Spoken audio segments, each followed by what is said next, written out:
Questions? Yeah, great weekend against Bemidji State. Nice to be at home again after being off the weekend before.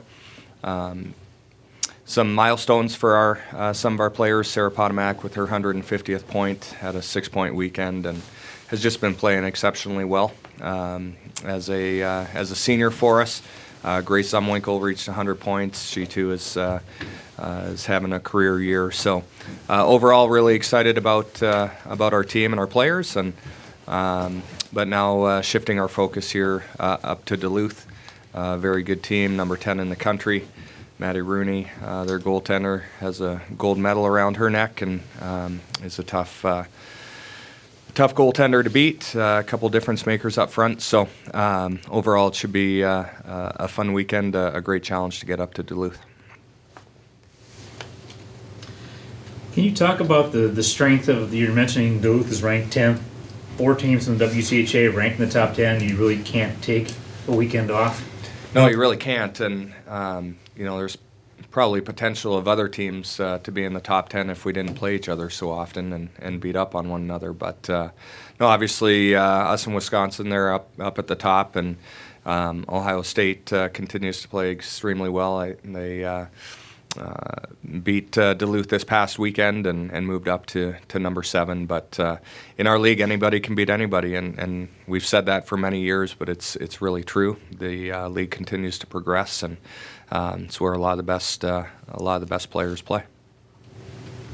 Brad, when you have players on your team, older players specifically, that are used to being ranked high, number 1, the target on their back, how much does that help and kind of filter down to some of those younger players who haven't dealt with that kind of pressure of being the team to beat every single night?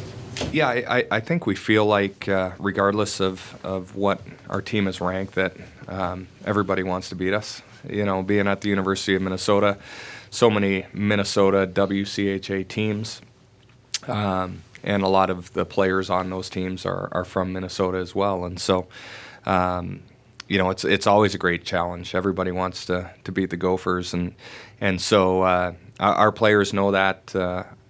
Naturally, there's players with some experience playing in some big-time games and at really high levels.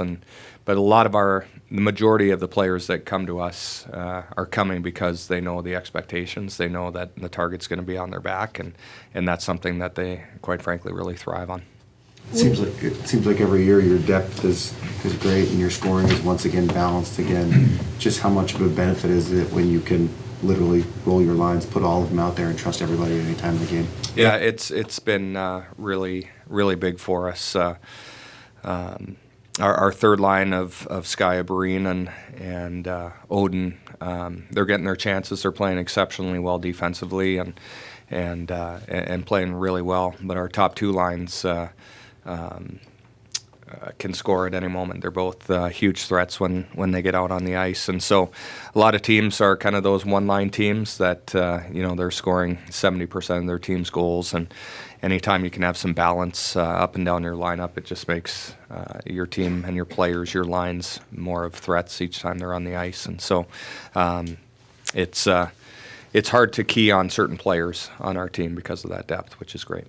With this being the end of the first half of WCHA play, what has impressed you most about your team, through that first half?